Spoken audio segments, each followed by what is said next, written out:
Salutations, apprentis courtisans. Avec la guerre en Ukraine, je me suis dit que vous deviez être très intéressés à la dynamique de politique qui régit le monde. La géopolitique ou encore les relations internationales est le domaine d'études qui analyse le droit, la politique, l'économie et l'histoire des relations internationales. L'on observe le rôle des États et des organisations internationales ainsi que celle des organisations non gouvernementales et finalement des entreprises multinationales. Nous ne nous étendrons pas sur ces dernières aujourd'hui. Je vous fais une introduction présentement et les vidéos supplémentaires sur la politique internationale viendront préciser certains éléments. Car je sais bien que vous avez l'attention d'un petit chaton. Et surtout, aimez la vidéo pour qu'elle puisse être trouvée. Abonnez-vous à la chaîne en bas. De 1000 abonnés, je ne peux pas avoir aucun revenu. Et sur ce, bonne écoute. Depuis désormais plus de 2 millénaires, nous réfléchissons au phénomène de la gestion et des interactions dans la cité qui est la politique et surtout le politique. Vous pouvez toujours voir mon vidéo sur le sujet.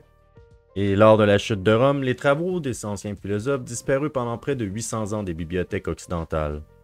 Vers la fin du Moyen Âge, les échanges internationaux, les divisions religieuses du monde, les crises sociales et enfin l'évolution rapide des États vinrent à produire une effervescence intellectuelle mue par le retour de ces écrits anciens. Ce que l'on appelle la Renaissance est en fait la grande retrouvaille.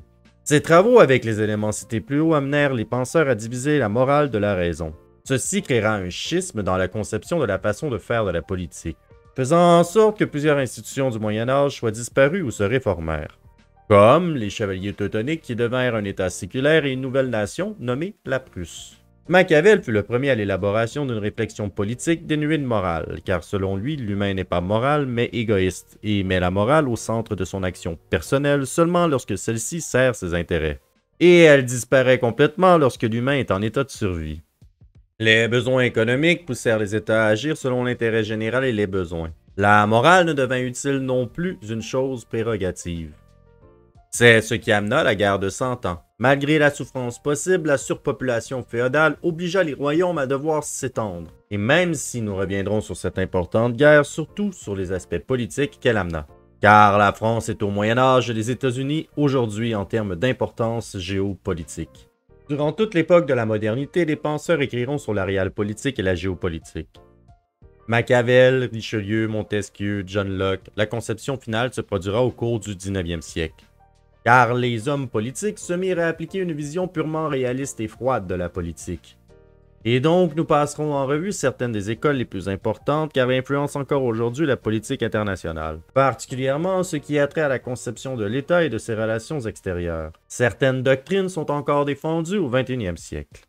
L'école allemande, fortement influencée par le darwinisme, elle appliquera la hiérarchie évolutive à la société. Ce que nous appellerons le darwinisme social, soit le droit aux forts de dominer les faibles ou encore la justification des inégalités sociales par la science naturelle. La base étant la science sociale et biologique, ces gens conçoivent l'État comme une entité vivante. Pour comprendre, il faut faire un petit tour vers Ernest Haeckel, qui a fait connaître les travaux de Darwin en Allemagne et est considéré comme l'un des premiers intellectuels récents à avoir travaillé sur la psychologie et l'environnement. Il est vu comme le père du mot écologie. L'état vivant doit s'étendre pour survivre et se suffire. Car un état est comme un être vivant qui naît, grandit, atteint son plein développement, puis se dégrade et meurt. C'est cette doctrine qui amènera l'Allemagne dans de nombreuses guerres en l'espace de moins d'un siècle. L'école anglo-saxonne, britannique et états-unienne pense que prédominance internationale est étroitement liée à la mer, une optique commerciale en temps de paix et le contrôle de cette dernière en temps de guerre. Pour eux, le monde n'est qu'un ensemble d'océans mondial et d'îles périphériques. Afin de dominer le monde, il faut dominer l'île mondiale, qui équivaut à la plaine d'Europe jusqu'à l'Eurasie et l'Asie du Sud. Il faut contrôler les moyens de transport et dominer par le commerce. Un homme du nom de Nicholas Pikeman ajouta le Rimland qui consiste à la domination des côtes. C'est en fait une intégration de l'espace aérien dans la stratégie de domination des anglo-saxons. En contrôlant les côtes, on peut aussi contrôler l'espace aérien. L'école française s'oppose à la vision allemande, ce qui équivaut à dire que le chaud est le contraire du froid. Elle vise en partie à justifier les ambitions françaises. En gros, cette vision lie les intérêts à la géographie et les éléments culturels sont influencés par celle-ci, justifiant la conquête des provinces périphériques, comme la Savoie ou l'Alsace-Lorraine.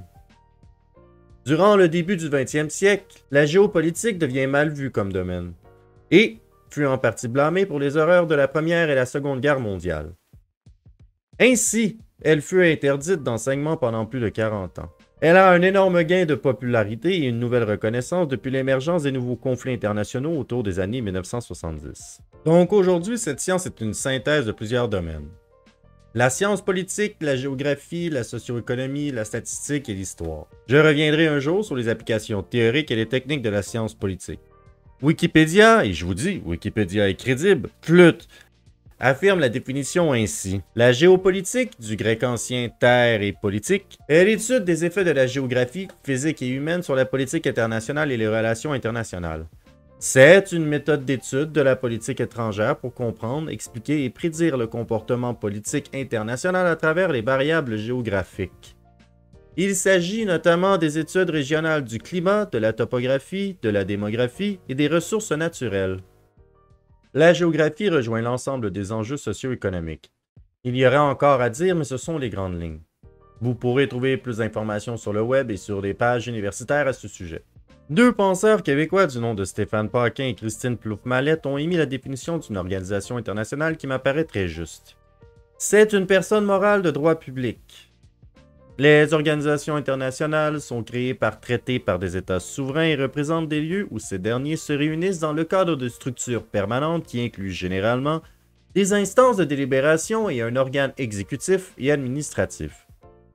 Une organisation internationale comprend généralement une constitution ou une charte qui rappelle son origine et prévoit la structure, la composition, les conditions de participation et les fonctions de celle-ci, ainsi que des organes principaux, subsidiaires, pléniers ou restreints, qui remplissent des fonctions liées à l'activité de l'organisation dans laquelle ils sont intégrés. J'ai parlé quelque peu de la division des pouvoirs qui influence aussi ces organisations. Allez voir mon vidéo sur le Parlement canadien pour plus de détails. Les organisations peuvent inclure des États, des organismes ou être une entité qui ne regroupe aucune organisation mais qui sert de principal tremplin pour un projet ou une cause. Elles peuvent être universelles, régionales ou continentales. Le fondement d'une organisation internationale est sa création par un traité. La reine Amidala a-t-elle signé le traité? Elle a disparu. Son champ d'action sera donc consacré envers les États signataires. Quoique certaines sont de facto universelles, comme l'Organisme mondial de la santé qui analyse la situation pour tous les pays de l'ONU. Mais parfois, ils sont plus spécifiques. Je ne peux pas faire l'énumération de toutes les organisations internationales sans tomber dans une platitude cataclysmique qui vous ferait perdre l'attention. Alors, on va parler des plus grands, étant l'Organisation des Nations Unies, le Fonds monétaire international, la Banque mondiale, l'Organisation mondiale du commerce et l'Organisation de coopération et de développement économique, mieux connue sous l'acronyme OCDE. Comme vous voyez, on en a un tas avec simplement les plus importants. Et la plus connue de toutes les organisations est l'ONU. Déjà parce qu'elle rassemble tous les États du monde, mais aussi parce que grâce à son financement universel, elle peut faire des organismes monstrueux avec des projets tout autant pharaonesques. Je vous donne un exemple, l'UNICEF, qui veut dire le Fonds des Nations Unies pour l'enfance. Elle a vacciné tous les enfants du monde. Oui, vous avez bien entendu. La personne perdue dans le milieu des vallées de l'Afghanistan, l'autochtone tout autant perdu dans les forêts amazoniennes, tous les enfants ont eu un vaccin de l'UNICEF. Même Facebook n'a pas réussi à faire ça. L'ONU a 193 membres votant à l'Assemblée générale, avec 2 États membres, dont 2 non-votants, mais permanents comme observateurs. Le Saint-Siège et la Palestine. Il y a une série de petits États non membres et non observateurs. Elle chapeaute certaines organisations intergouvernementales comme l'Union africaine. Elle a parfois des missions de paix pour protéger les intervenants des ONG dans les zones de conflit. Elle garantit le droit international, cherche à assurer la coopération internationale, gère des projets qui sont établis comme enjeux internationaux par la communauté internationale. Les gagnants de la Seconde Guerre mondiale siègent sur le Conseil de sécurité. Celui-ci a un veto sur toutes les résolutions de l'Assemblée générale.